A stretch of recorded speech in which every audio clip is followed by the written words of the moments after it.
for a large conglomerate company that provides IT services. Our customer had recently lost their CEO to a tragic suicide.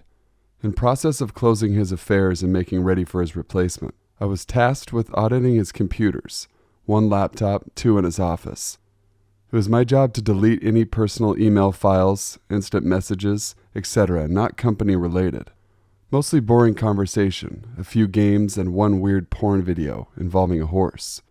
Then on the laptop, I came upon this letter to a man in prison. From Detective Pater at police.gov to 84561 at prison.gov. Reply, reduced sentence for murder. Dear Jack, thank you for taking the time to work with the police recently. Before I begin, I need to make it clear this message will auto-delete 5 minutes from opening it, or if you attempt to save it, so read carefully. Over the past 3 months, you've been working with Detective Pater from Metro Police.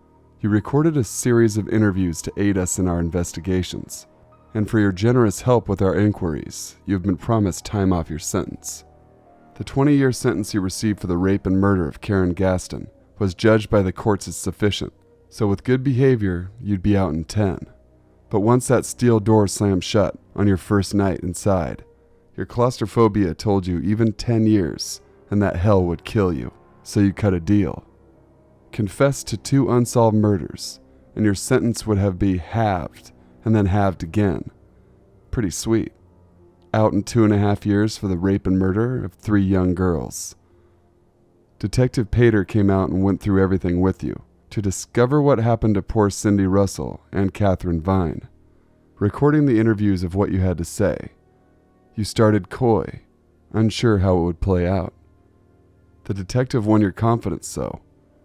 To sign the immunity papers, he gave you that beautiful onyx fountain pen that you love so much, and after that you were signing like a bird, singing for freedom.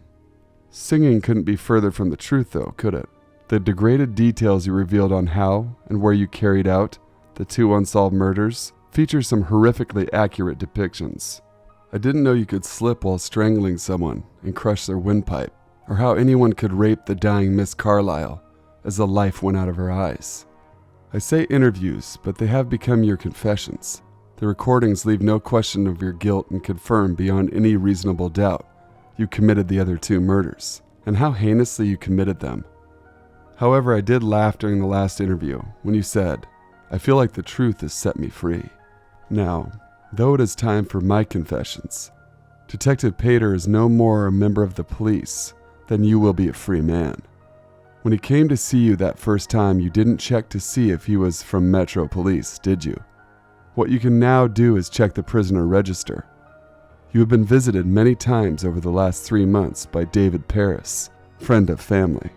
It is my pleasure to reveal the man who conned you was the worst kind of con. A cheap, second-rate actor who I paid off. It's a crime to impersonate a police officer, so I'll spare you his personal details. But he'll go back to his own private hell while you'll remain in yours. Forever. You can rest easy. The evidence we collected is inadmissible in court, so the police will not be receiving copies of your confessions. I'm keeping those to drag myself back into darkness whenever my mood brightens. Instead, the police will receive a tip-off, telling them where to find the bodies of the missing girls. Amongst the orgy of horror you left will be the onyx fountain pen you admired so much, with your unmistakable fingerprints. All that now awaits you is an eternity so ugly, lost and lonely in that tiny cell box, you'd be better off just curling up and using your bed sheet as an eternal gag. Do not worry, you are not alone. For the first 4 years, I have always had hope my daughter Cindy would be found alive.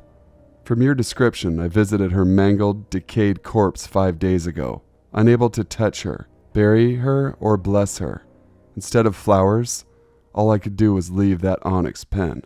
What I saw will be my steel box for the rest of my days. Forever together. Conrad Russell, Father.